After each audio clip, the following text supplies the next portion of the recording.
มใจอภิวาทขอบุญสุขใจสุขกายไหว้พระขอพรองค์พระเจ้าทันใจหลวงพ่อประเสริฐเจริญพรอวยชัยให้ท่านสุขใจทั่วกัน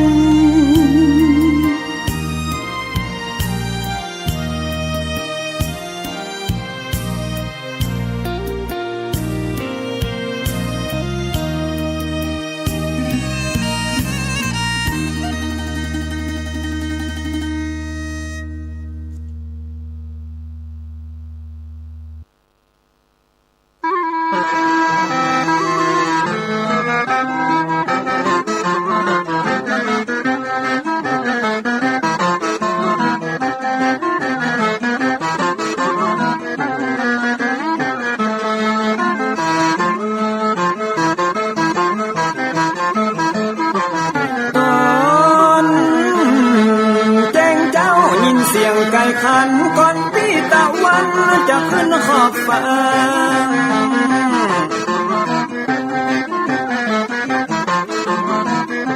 จะหันแสงทองทอแสงเจิดจ้าจัดการล้างหน้าอาบน้ำแต่งตัววันเริ่มต้นใหม่อย่าได้วันกลัวอย่าได้คุณมัวกังบนโศกอน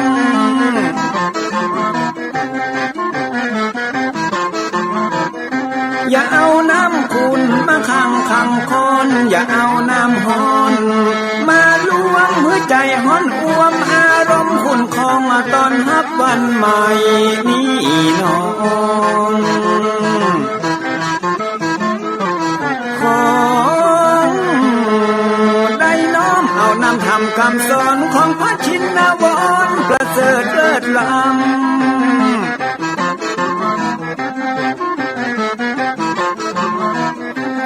จุงจิตใจเพื่อออกจากอำบ่ฮือด่างดำโศกเศร้ามัวมองแสงแห่งธรรมะนั้นเป็นแสงทองส่องใจเรื่องร้องตึงวันคำเจ้า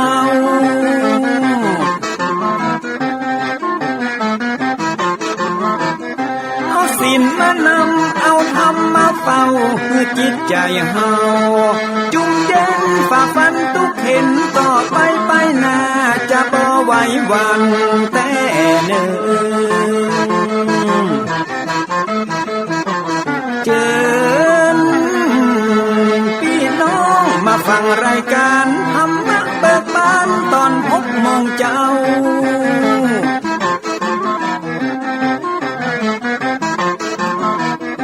ฟังธรรมปื้นเมืองอันเป็นแบบเบาท่านพระครูวิสิทธิ์ศีลาภรณ์ตั้งใจใจเจ้าอาวาสวัดวังสิ่งคำตนนี้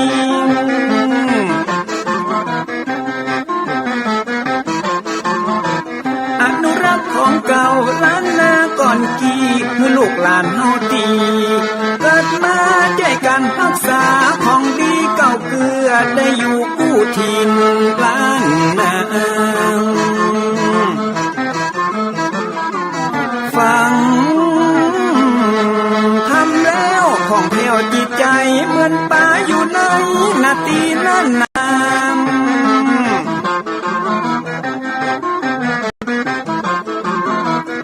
เหมือนไม้ใส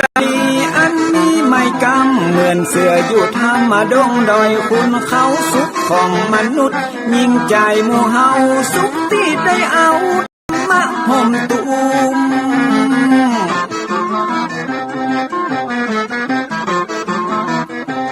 ใจคนใดมีธรรมห่อหุ้มใจคนนั้นจุมใจบ้านมันอยู่วิมานเวียงวังจันแก้วบ่มีในเต้าแล้วน้อง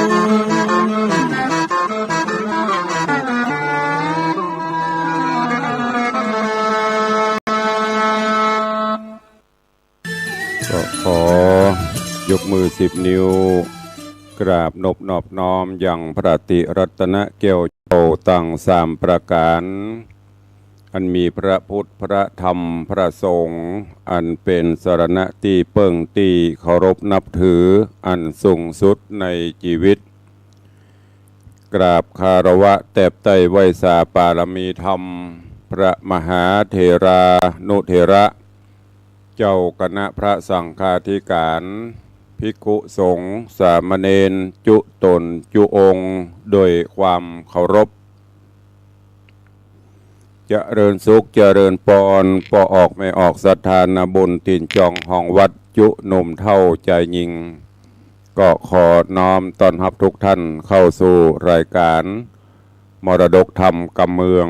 และสาระธรรมกำเมืองต่างสถานีวิทยุกระจายเสียงพระพุทธศาสนาแห่งชาติและสังคมคลื่นเพื่อการศึกษาพระพุทธศาสนาและวัฒนธรรม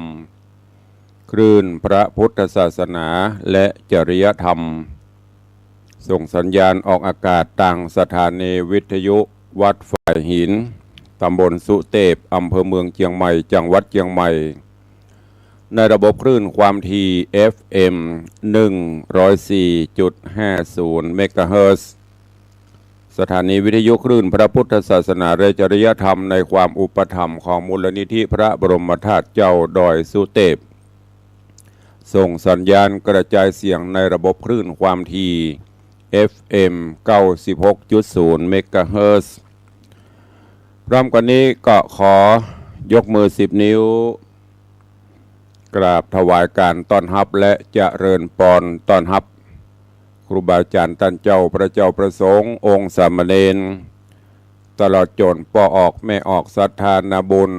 อุบาสกอุบาสิกา FC แฟนรายการทุกรูปทุกท่านที่ได้เข้ามาติดตามรับชมรับฟังทั้งภาพและเสียงการไลฟ์สดทางเฟซบุ๊กไลฟ์ของสถานีมรดกธรรมวัดวังสิงห์คำเฟซบุ๊กไลฟ์ของธรรมะคลายเครียดเฟซบุ๊กไลฟ์ของธรรมะภาคเหนือเฟซบุ๊กไลฟ์ของอาจารย์พระครูสมุวิศวัตวรกิโจเฟซบุ๊กไลฟ์ของทีวีวัดฝ่ายหินตลอดจนหน้าจอเฟซบุ๊กไลฟ์ของ FC ญาติธรรมแฟนรายการทุกท่านที่ได้เข้ามาแล้วก็เมตตาแชร์เสียงธรรมแชร์เสียงบุญนี้ไปยังกลุ่มเพื่อนๆของท่านกราบขอบพระคุณท่านผู้อำนวยการสถานีเจ้าหน้าที่ช่างเทคนิคทุกสถานีขอบพระคุณญาติธรรมทุกท่านที่ได้ให้กำลังใจรายการนี้ดำเนินโดยกล่าวกับผมอาตมภาพพระครูวิสิทธิ์ศรีลาภรณ์ตุลงในวังเจ้าคณะตำบลป่าแดดเจ้าอาวาสวัดวังสิงห์คำตำบลป่าแดดอำเภอเมืองเชียงใหม่จังหวัดเชียงใหม่เป็นผู้ดำเนินรายการปะกันเป็นประจำตั้งแต่เวลานี้เป็นต้นไปจะได้น้อมนำเอาเสียงธรรมะแบบปืนบ้านล้านนาภาษากำเมืองมาเทศนาฮือทุกท่านก็ต้องขอประทานอภัยสุมาอภัยสำหรับญาติโยมที่อยู่ในภาคอื่นบางท่านก็อาจจะรับฟังภาษาถิ่นภาษาเมืองเหนือรู้บางท่านก็อาจจะฟังรู้บ้างไม่รู้บ้างบางท่านก็อาจจะฟังไม่รู้เลยก็ติดตามรับฟังกันไปเรื่อยๆฟังวันละนิดวันละหน่อยเดี๋ยวก็จะรู้ศึกษาค้นคว้าไปก็จะเป็นกำไรชีวิตสามารถที่รู้ทั้งภาษาภาคเหนือภาคกลางภาคอีสานภาษาต่างประเทศภาษาอังกฤษเราศึกษาได้แต่นี่เป็นภาษาถิ่นภาษาที่บรรพชนเราได้นำมาใช้ในถิ่นต่างๆอันนี้ตุลุงก็ต้องขอแจ้งให้ทุกท่านตัวเองวันนี้เจริญปอนเจิญปอออกแม่ออกศรัทธานาบุญเจ้าข้าทั้งหลายได้สดับรับฟังเป็นลำดับไปณโอกาสบัดนี้ นะโมตัสสะภะคะวะโตอะระหะโตสัมมาสัมพุทธัสสะอาโกนเตนะจิเนโกทังอาสาทุงสาธุนาจิเนชิเนกันทาลิยังทาเนนะสัจเจนะลิกวานันตินันทินันติสาทะโวดูราสัพปุริสะตั้งหลายตั้งยิ่งใจหน่อยใหญ่ผู้มักไฟตั้งธรรมจุงดาจำบทบาทอย่าได้ขาดสูญหายกิจการหลายมวลหมู่อันมีอยู่เกงหาจุงวาลาตัดขาดสันนิบาตฟังธรรมจักไข่ปันบอกเราเฮือหูเก้าขี้ยาถึงมนุษย์สาโลกลาพ่องหยาบจ้ามัวดำกระตำกำบอกเหือดพองไม่เดือดเครื่องขี่บอกหูดีหูให้พ่องตกอยู่ไข่ตันหาพ่องโกธาโคตรง่ายพ่องโลภไล่อยากใดตันหาใหญ่สะหาวโตสะเป่าสะต้านโมหะดันลงเมากันตัวเฮาดังนี้จักหลีกลีสันได้อันจักไปกล่าวแก่ใดผ่าแปรใจตัวบ่เหือเมามัวปะใบบาได้เป็นคาใจตนเตียวเวียนวนไปสู่ยังติอยู่อบายขอศรัทธาหลายมวลหมู่จงพรำหูดาฟังบัดนี้แด่เตศรัทธาอันว่าสัพพัญญูพระพุทธเจ้าตนเป็นเก้าติโลกาเตสนากล่าวจีหือแจงทีหันสายว่าชนะแปลเป็นไต้กล่าวแก่ก็คือผาแปดดีลีจากไปตี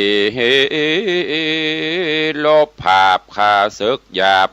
นาแข่งนาวาเหือกวางแข่งมาจ้างอัวควายแห้งภายลายเลือดแหล่ก็ผาแป้บัดเดียวหรือพญาเรียวองอาจหูฉลาดจบทองก็สมใจป้องภาพใดแป้เสียงควายดีลีพระบุญมีตนวิเศษจี้แจ้งเจตหันสายว่าแข่งอันใดโลกไตแข่งกันใดจุมือจักลังเตือก็การบ่อสะตานโปร่งวางก็หาตั้งเข้าแก่หือพาแป้ขึ้นมาเป็นดังนี้นาจะใจบ่หูใดสันใดย้อนว่าใจของตัวบ่หูกลัวสะตานตัวนี้การบ่ลอมใจนั้นหนอภาพหัวบ่หอนหูตั้งไว้ล้างเตื้อพันพา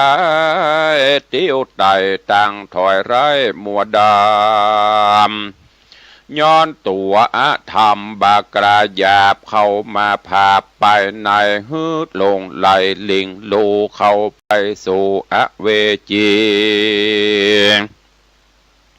เป็นตุกขี่ไม่เดือดอยู่บ่เหือดคืนวันคนได้ปันหูรอดบ่เหือวันกอดตัวเฮาบ่ลงมัวเมาบาใบยังคาศึกใหญ่อาธามจากสุกนำจื่นจอยบอดตำก้อยมองขี่ข้าศึกมีนั่นโสดคือตัวคิ้วโคดโกธาโตสะนาแถมเล่าโมหะเศร้าตัวร้ายโลภะป้ายมัวดำตั้งตันหาน้ำกระยาบเข้ามาภาพราวีแอวกวนควีละลาดอยู่บ่ขาดคืนวาน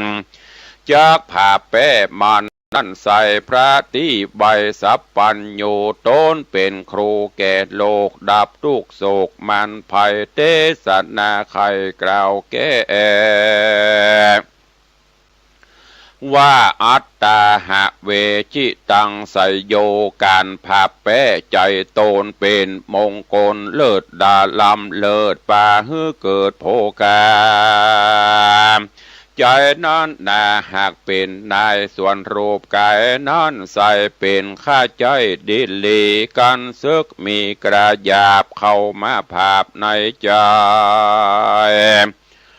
หรือมีคนมาคอยต่อตาถามลาบสาฟันแต่งเป็นกำแข็งดาญอจะแจ้งปอดนาบอกโก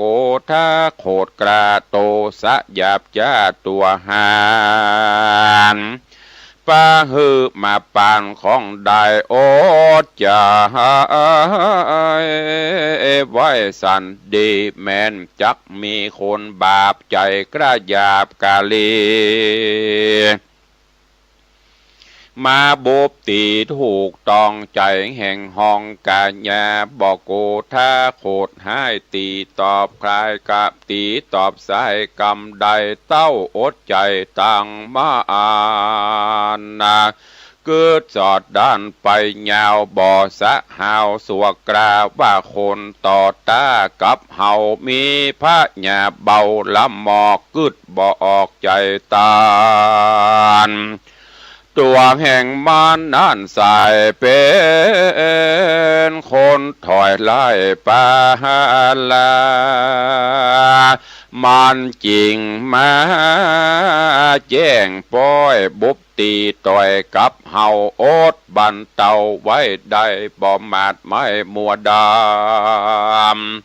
เอาขันติธรรมจ่องหอยนับถึง100ปันโหนดับจิตตนไว้มันบ่ไหววันไปมาอันโกธานี้เล่าหากเป็นเก้าป่าวายคนยิ่งใจโลกไตจักมนไม่มองผ่านเสียวงวานปอแม่มีดแก้วแก่สหายคามเมตนาน้ำปีน้องคนร่วมห้องผัวเมียป่าเขาของเสียเครื่องใจเงินบาทไตคำคาพิษอาจญาเต้าเจ้ายังได้เขาขังกาได้โศกาตำก้อยตุกจองหอยเครื่องขีจางบอดเดชลายลาเกิดมาจากโกธาเหตุนั้นนาพระพุทธเจ้าตนเป็นเก้าศาสดาได้ขุนนากล่าวจีหูแจ้งทีตามรายว่าคนยิงใจน้อยใหญ่ไผ่อดบะไผ่อดใดบอกโกธาเป็นต่างป่าโป้นจากต่างทุกยากเครื่องขี่แม่นผลบดดีมาด่าอายหงห้าเจ็บใจเรือมาขาตาต่อยเป็นกำถอยหันนีอดหยุดดีไว้มันบ่ดวนสันโกธานักปราชญาเป็นแก่นว่าอันนี้แม่นขันติธรรมเป็นตั้งนำไปรอดเวียงแก้วยอดเนรปานดังกำโบราณกล่าวไว้ว่าอดเผ็ดได้กินหวานอดใจสันได้ซาอดไว้นาเป็นคำอดบดได้เป็นลำต้อนไม่ขอจุงได้ขาดนิ่งนายแม่นคนใดอดใดบอบมาดไม่โกธานักปราชญากล่าวแก่วัดใดภาพแป้ใจต้นเป็นมงคลเลิศลาดลำเลิศป่าฮือเกิดสวัสดีและนาดังมีอาติตากล่าวจีหือดาฟังอาติตั้งล่วงแล้วพระตนแก้วยอดมุนี10จัดมีทวน6กรรมมาตกจากลาเกิดมาเป็นนักต ต่ำไตอยู่เมืองใหญ่บาดาลมีนามค้านบอกเราว่าภูริทัตเจ้าบุญมีศีลดวงดีสะอาดบ่ได้ขาดหักษาว่าหนึ่งนายังจอดยังบนยอดไปดอยไกลจอยวอยปากกวางปั้มเป่งสร้างปาระเม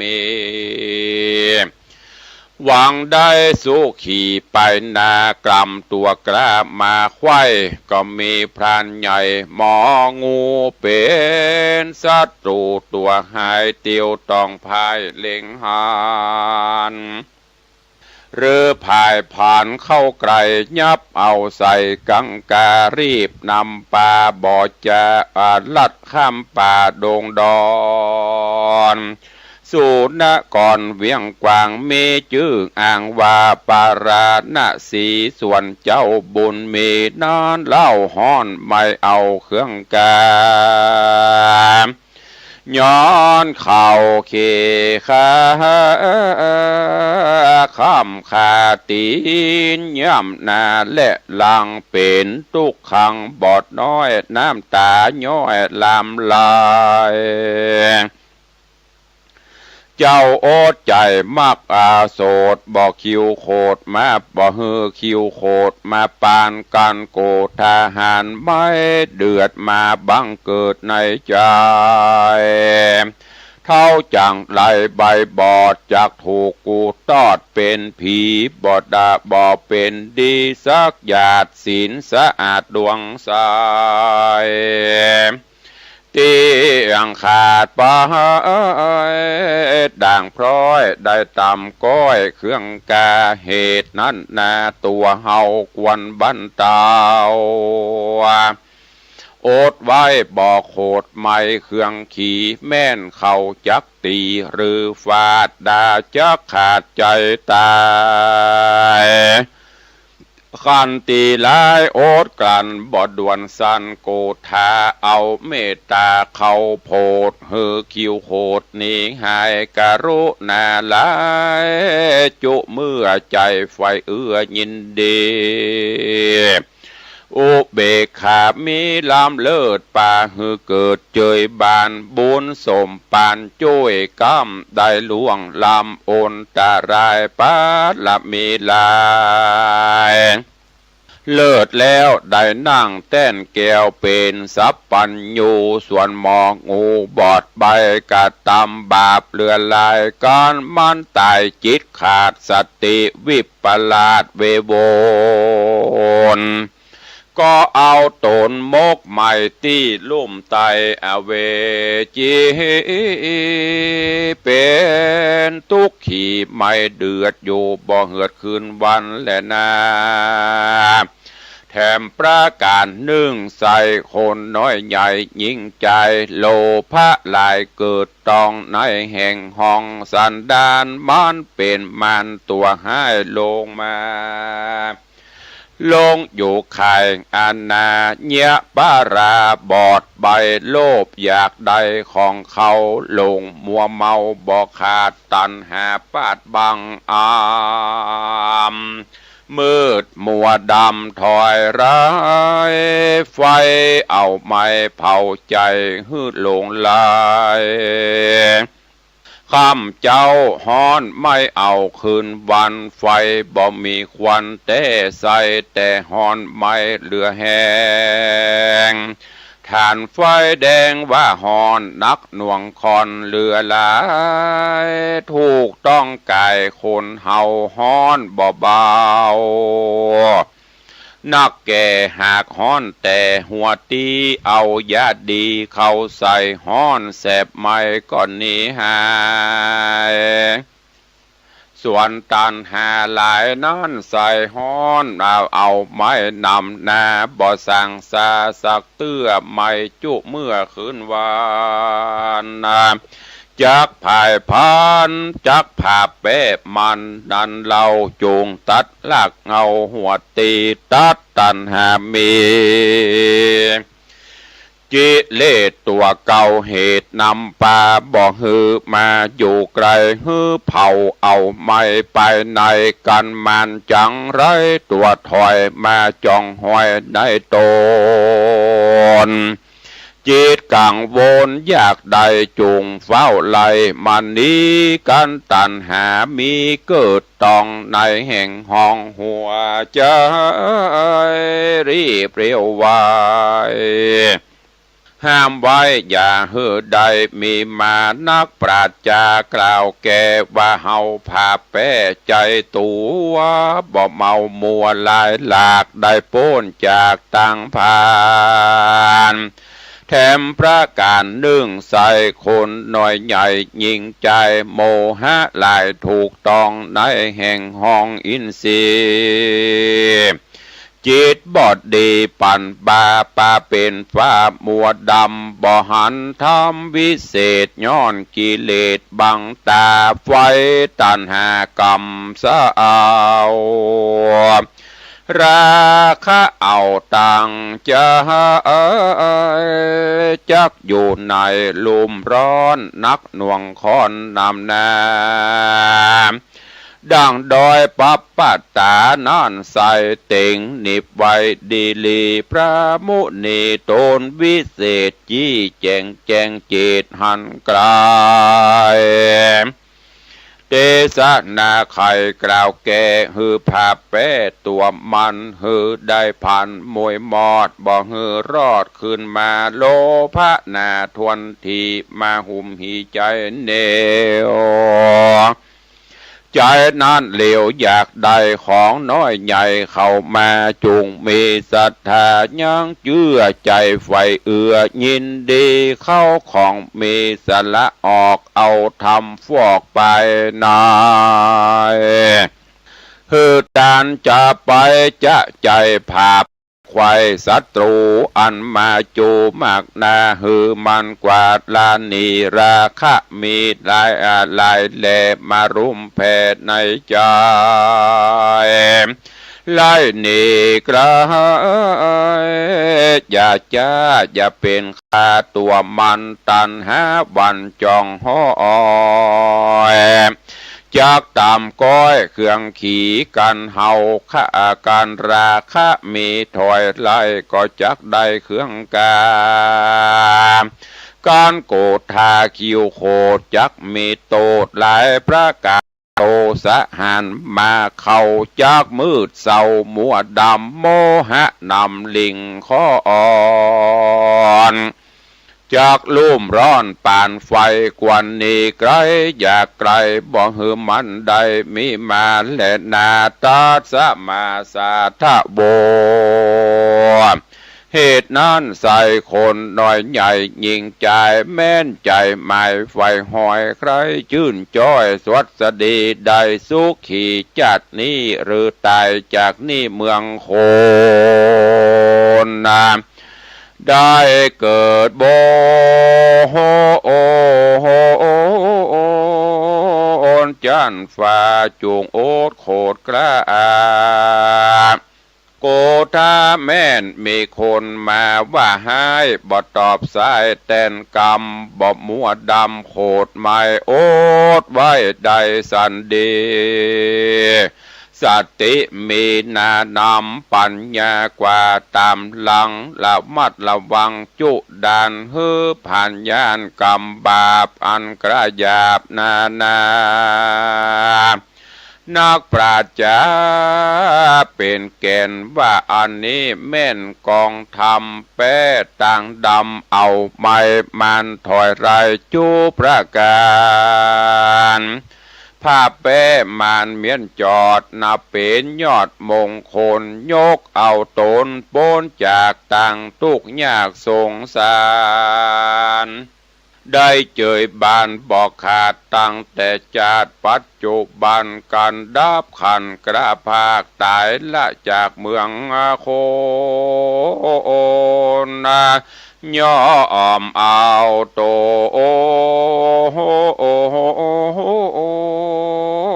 ไปเกิด จานฟ้าเลิศเมืองสวรรค์หรือภายผ่านไปรอดเวียงเกี้ยวยอดมหาเนตรปานนา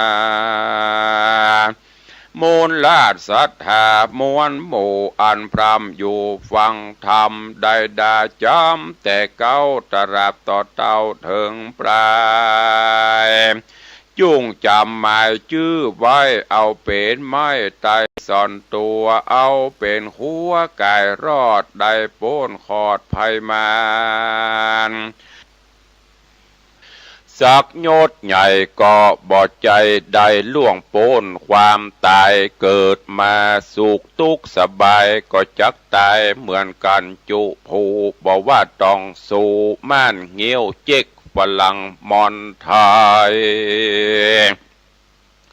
อันเกิดมาในโลกลาย่อมตายความนาเหมือนกันเหมือนกับพระอาทิตย์พระจันทร์ปุ้งคืนหนวันออกเคลื่อนคล้ายป้อยตกไปแสงล่ำไรรีบรีวนเวียนเปลี่ยนตีไปมาถึงเวลาก็ขึ้นมาใหม่พัดเกี่ยวไขว้เวียนวนเกิดมาเป็นคนก็เป็นดังอีเกิดแก่เจ็บตายวุ่นวายปนปีพระตัสปนกล่าวจี้ว่าวัฏสงสารเวียนว่ายตายเกิดมันบ่พาเสดสังแต่เล่นนาพ้องก็มาตายชะลาเท่าแก่พ้องตายจากต้องแม่ปามานพ้องกำลังการฝึกย่างพ้องตายระวังกำลังศึกษาสะแวงวิชาปัญญาก็ป่วยมรณะตายไปเสียจอยพองกำลังเป็นบ่าวน้อยสาวจีรูปร่างกายยีงามดีขนาดมาเป็นพญาติเปียทิโลกาลวดมรณาตายไปพรากนาพ่อแม่พี่น้องลุงอาณาปาโศกเศร้าแต่นาเงามองมีน้ำตานองไหลลงอาบนามัจจุราตัวกรามันบ่ตรองนาภัยสักคนบอกว่ามีจนบ่หับสินบนกับไปสักผู้บางพ่องจืนสู่มีเบี้ยมีเงินบ่คัดบ่เคินเปิ้นยืมเปิ้นกู้เก็บไว้ในตู้เป็นแสนเป็นหมื่นจักเอายกยื่นหือพญาโยมมราชาขอแลกไข่จีวาหื้อยืนยาวปลายหน้ามันก็บอดยินดีเป็นเศรษฐีมีเงิน100 ล้านก็ยังมวยมังตายไปบอกว่าอยู่ที่ไกลในบ้านในภาษาทอยู่ตึกวิลาศโองหลังงามบ่อาจห้ามปรามความตายไว้ได้มารนังอันว่าความตายนี้ใส่แม่นพระมุนีเจ้าหนอทายสัพปัญญูตนเป็นครูแก่โลกก็ยังลาลับโลกนิพพานไปเป็นพระจอมไตรตนวิเศษปกป้องเพศภัยมันมีบุญสมปานเป็นเจ้าฟ้าก็ยังไหวนาดับขานอยู่บนสวรรค์แหล่งลามันก็ไล่คาราวีมีอินตาพรหมยมพระราชครุฑนาคน้ำนาคีตนมีฤทธิ์เรื่องเดชก็บ่พ้นเขตความตายมีความแตกสลายเป็นที่สุดแต่เล็ดนาแถมประการหนึ่งนัดนาเ เป็นอาการละมรณาอายุติคามาหมดหดสันบ่ถึงขีดคันจากมุ้ยเมื่อมอนตามคำสอนพระบาทตามธรรมสอนพระพุทธเจ้าตรัสกล่าวไว้ว่ากรรมมุนาวัตติโลโกดังนี้พระกล่าวจีวสัตว์โลกย่อมเป็นไปตามกรรมกรรมจักนำจ่องหอยฮือเรียบร้อยดีงามฮือเลี้ยวสามตำจะ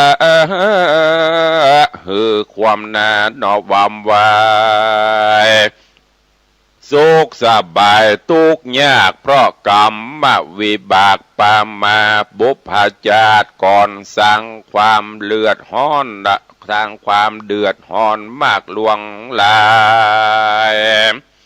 กรรมบอกหายคืนตอบทำดีได้จอบคือความสุขความทำความชั่วได้ตุกอนาทรฮ้อนไม่เหมือนวานพืชไว้ถั่วเต้าแต่งงา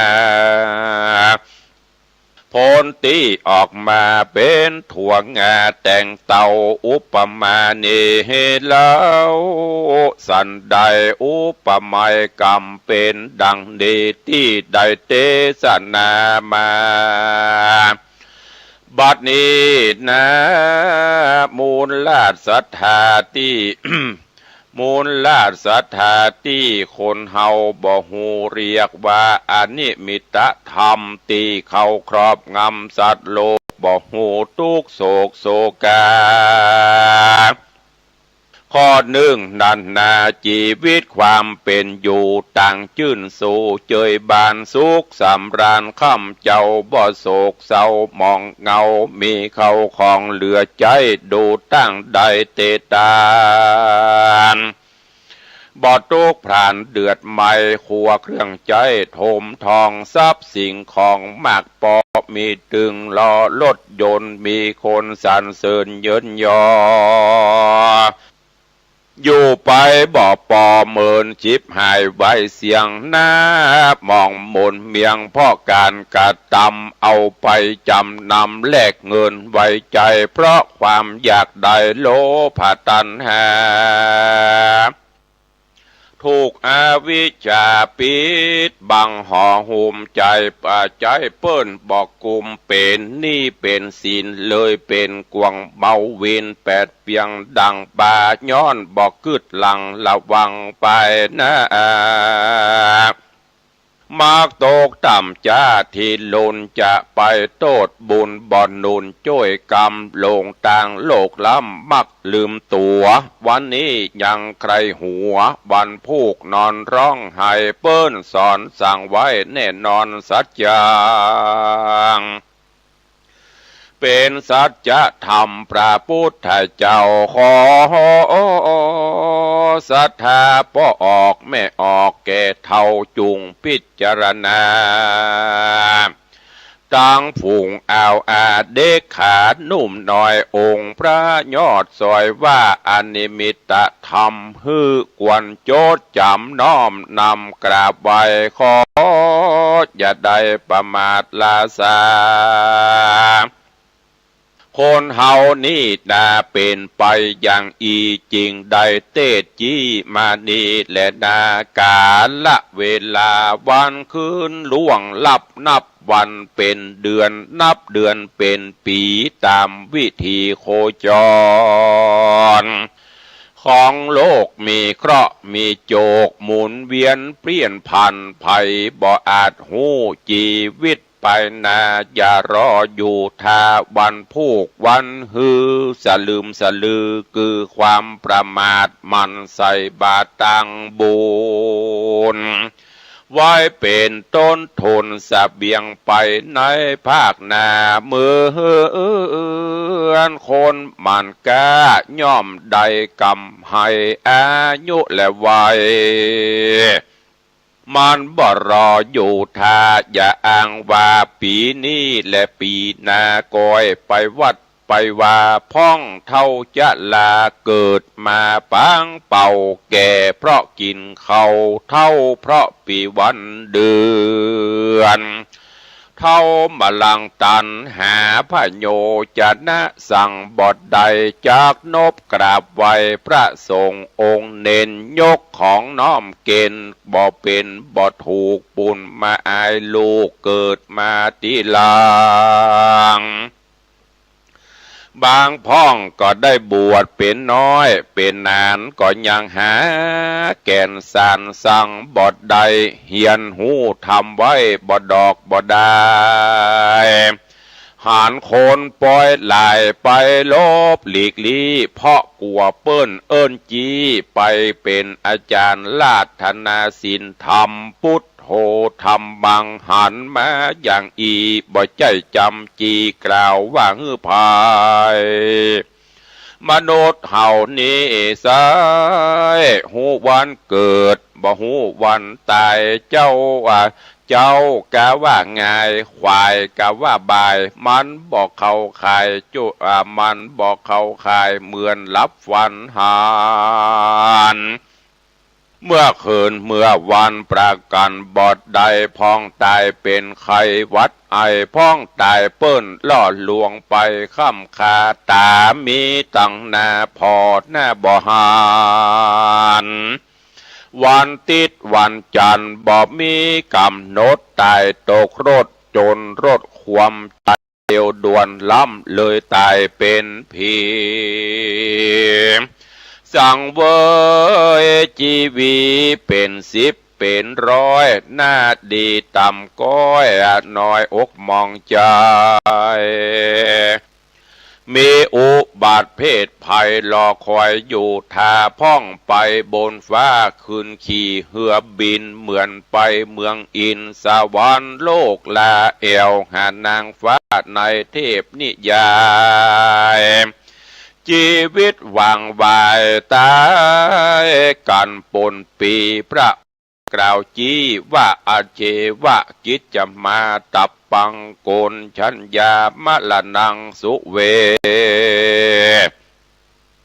การรีบทำความดีเหียดในวันนี้ภัยเราจักหูว่าความตายจักมาถึงวันพวกนี้จักขอกล่าวจี้เตสนามูลาสาธาหนุ่มเท้าทวนนาเต้ายิงจะอย่าอยู่ได้ปางเป่าเกิดขันยิงเล่าตนตัวเนินนาเกิดมาเป็นคนอายุมินน้อยอายุถึง100ก็เมินปีมันสร้างความดีเป็นที่อวดอ้างอย่าได้ห่างล่างทำบุญสุนตานเป็นเกินสะพานไก่ขึ้นจันฟ้าเป็นมาเกี่ยวอาจารย์ในเป็นปาไทยยะเข้าห่อวายหน้าตอดเนรปานสุขสำราญชาตินี้ชาติหน้าบอดยาจาและนาบางคนเกิดมาตุกกันทุกอยากย้อนกรรมวิบากปามาจนจะลาแก่เท่ามีลูกมีเต่าก็บ่อยู่เฝ้าเหลียวแลทุกใจนักแก่สงสารย่านยุงเหมือนสายใหญ่กำปุ้งอยู่ในคาพญาทิโรกาอดแอดพญา108ปอกปันตนตัว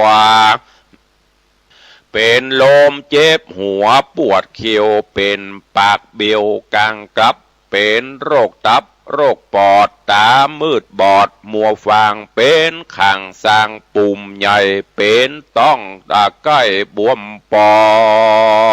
มน้ำตาน้องบอกขาดเป็นอัมพาตทรมานเป็นง่วนสันอยู่ในต้องใส่มนุษย์ลุ่มไตโลกาผู้มีปัญญาลบหลีกพ้นใดเจ็บป่วยไข้หวัดไอ เป็นไปตามธรรมดาโลกกรรมและโจกลิขิตตามพุทธภาษิตว่าอโรคยาปรมาลาภาความบ่มีโรคเป็นลาภอันประเสริฐบุญลำเลิศภัยมันภัยญาติปันอันภัยเลือกบ่ใดจะตายย้อนไข่กาว่าวัดอายหรือโรคหัวใจตับไตกระดังตายย้อนผ่ามั่งเดือที่หมอหงยาตายในโรอาตายในขาวาต้งนาห้อมหวยตีพาลิงโจยเหือเถื่อนทำพงไพรโมดปัญญาวายล่วงหูทราบใดมีแต่พระเงาไทยสัพปัญโยโลกวิตูหูหันที่แจงบ่ใจกล่าวแสงแกล้งว่าแกล้งจาสัตว์ที่เกิดมาโลกาโลกไตไข้หัวและให้เมาว่ามันมาด้วยกันโอ้โหอันนี้จังบ่มันบ่เตียงหูความเงียงไปมาเหมือนกันนะยังจอดในศาลาโฮมใหม่การว่าแล้วต่างคนก็จากกันไปนั่นแหละนะศรัทธาต่างหลายเฮ้ยที่นั่งอยู่ฟังอยู่ที่จุงฟังคือที่แปลงใจกี้เจยบานยกมือสานใส่กระเอาฟังธรรมพระสงฆ์เจ้าเทศฮือฟังเตหะนิเคปะมังสรีสรังตนตัวเฮานีดับสูญปนปีเป็นฝุ่นทุรีกาญะอินทรีย์มีธาตุตั้งสี่ดินน้ำลมไฟแตกดับลงไปเป็นของว่างเปล่าก็บ่ได้บอกกล่าวว่าจักเอาไปตอดตุมไว้ตีในป่าจ้าตำบลหนใดไกลกะว่าไกลไว้ปืนกะเก้าไม้กะว่าหิมต่างเอาไปตุ่มวางตาดงขวางป่าสาวบุตรตาลูกเต่าจากเนี้ยได้พ่องตายกลาไกลในต่างประเทศปุณดีสั่งเวทเวทนาบอกมีสั่งคาพระสงฆ์องค์เจ้าเมียแป้งลูกเต่าบ่ได้หูหานเจ้าละนอนลับฝันหาอยู่ตั้งบ้านบ่ได้ปากตันสั่งอภัยคนใดย้มดับจิตใจต่างเมืองต่างดาวให้กันเศร้าอยู่บ้านกองหาอนิจจาวัฏสังขาราสังขารนี้นะบ่หนิมเตียงมันเพราะเหตุนี้นั่นอย่าได้มัวเมามัวลงโลกลืมตายลงกายลืมแก่ลงเมียลืมลงผัวเมียลืมพ่อแม่ลงเข้าของสมบัติหรือลืมพระพุทธศาสนาลงตันหาลืมบุญลืมบาปจิตใจกระหยาบบอกกลัวบาปกลัวธรรมล่วงศีลนอกธรรมวัดว่าบอกไกลยามเจ็บเป็นป่วยใครไกลหมอละนาจริงก็ตึงหาพระสงฆ์องค์เจ้าพุทธนี่แต่เรามีแต่บัญชีมันหากตึงมีดังกล่าวมานี้แต่แลนาคติมากาตีไปเบื้องหน้าเหาะยามตายภาคหน้าเมืองคนแล้วแต่กุศลผลบุญใดต่างจิตใจสวยลางมาละมนตีเป็นผู้มีศีลข่าวใสสะอาดบดใด ใดประมาททำบุญฮืดดันตามพระภูบาลกล่าวไว้ว่าจิตเตนะอาสังกิริเทสุขติปฏิกังขาผู้จักไปถึงสุขติใดก็เพราะมีศีลทาจิตใจบ่เศร้าหมองสุขติสวรรค์เป็นอันหวังไปใดจิตใจหม่นไม่จักใดไปสู่อบายบ่มีความละอายต่างบาปมีใจฮึกหยาบเศร้ามองบ่หูกองอันพิษถูกกะใจพันผูกแต่ทารุมห้อนไม่ตามภาษิตว่าไว้ว่าจิตเตสังกิริเททุกขติปฏิกังขาเมื่อจิตใจเศร้ามองทุกขตินรกเป็นอันไปใดตัดสมาเหตุนั้นใส่มนุษย์โลกใดยิ่งใจอย่าได้เสียดายตระหนีหุ่มหีทรัพย์ลวงลายเป็นของนอกกายตายแล้วละเอาตัวไปบ่ได้จะขะนำออกใจเป็นของตานจักเป็นปริวันตัวพอเป็นสเบียงหอบตัวต่างนามากาต่างไปสู่เวียงแก้วพระผ่านแผ่วว่าเป็นทรัพย์ไปในเกิดปัญญาสายหูหันแจงทีเงือหูถูกที่กองตามหูตั้งดำมืดเศร้าหูดังนี้เราเรียกว่าคนดีบ่อยาจะเล่นนานิทิตังขีญาอันเตสนายังปักกะธรรมบากะทาวัตะสงสารก็บังโกมโสมเรศสะเดชวันนี้ได้นำเอาพระธรรมเทศนาเกี่ยวกับเรื่องวัฏสงสารคือการเวียนว่ายตายเกิดของสิ่งมีชีวิตหรือมนุษย์โลกเมืองคนเฮานี้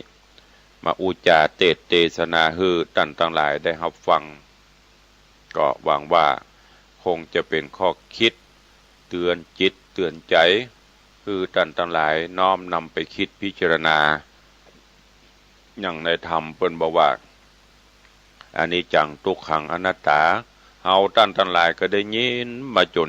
หูบางคนอู้ได้แล้วแลดว่าเกิดแก่เจ็บตายเป็นของธรรมดา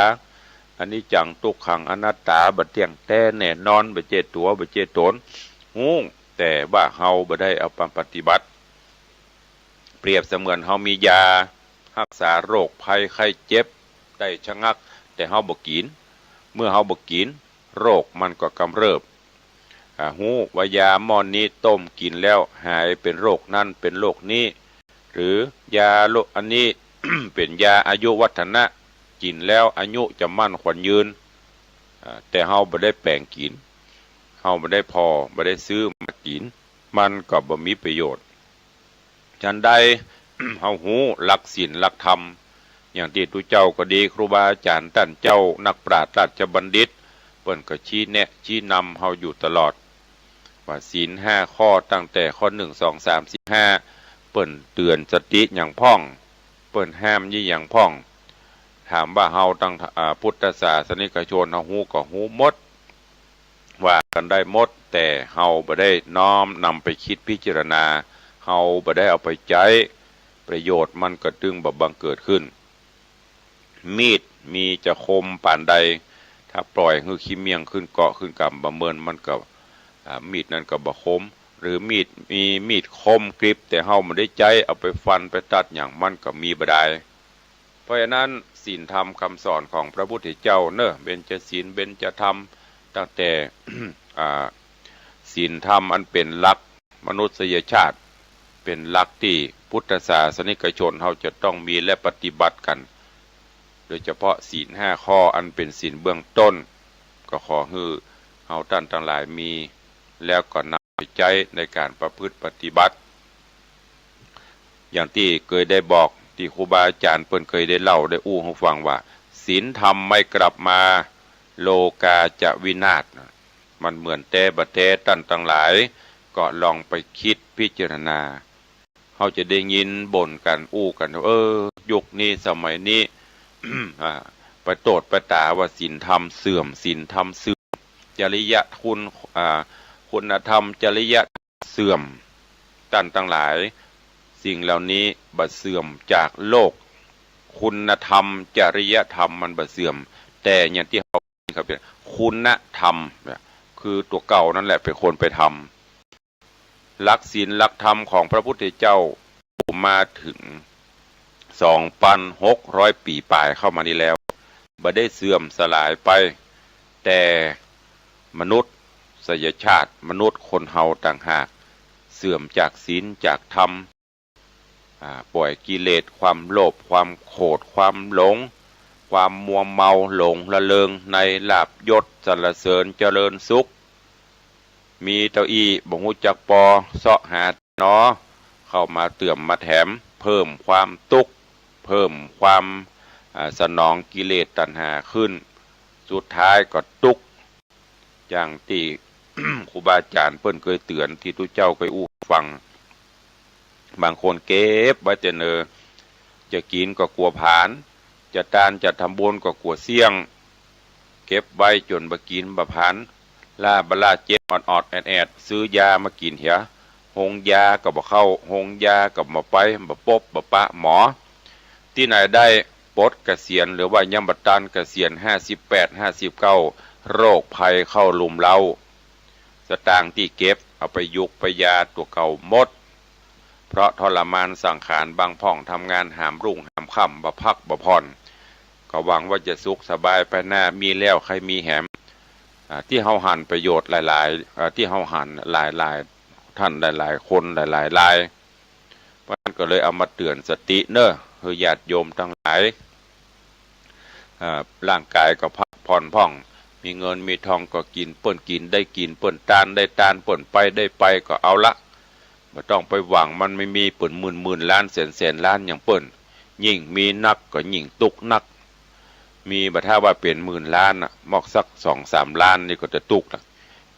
กูจะเอาไปไว้ที่ไหนจะเอาไว้ที่หั่นก็กลัวขโมย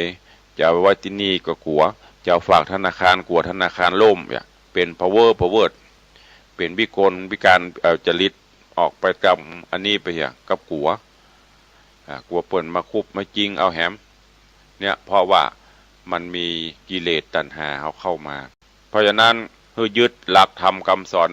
พระพุทธเจ้าเปิ้นสอนไว้จะไปเปิ้นก็เอามาอู้มาจาแนะนำเล่าหรือว่าเทศบรรยายให้ท่านทั้งหลายได้รับฟังกันก็ที่สำคัญดังที่ได้บอกฟังแล้วเก็บแล้วเอาไปคิดพิจารณาและสุดท้ายเอาไปปฏิบัติมันถึงจะบังเกิดขึ้นได้วันนี้เวลาหมดเวลาลงแล้วก็ขอฝากธรรมะเล็กๆน้อยๆนี่คือญาติโยมทั้งหลายเนอะเอาไปคิดพิจารณาแล้วก็เอาไปใช้ในการดำเนินชีวิตประจำวันขอความสุขสดสดีจงบังเกิดมีกับครูบาอาจารย์ท่านเจ้าพอออกไม่ออกศรัทธานาบุญพุทธศาสนิกชนทุกท่านอยู่เย็นเป็นสุขจุ่มเนื้อเย็นใจสุขภาพพระนามัยสมบูรณ์แข็งแรงเหมือนกันจุตนจุองค์จุผู้จุโคนเนอร์จัตตารโอธรรมาวัตันติอายุวันโนสุขังปะลัง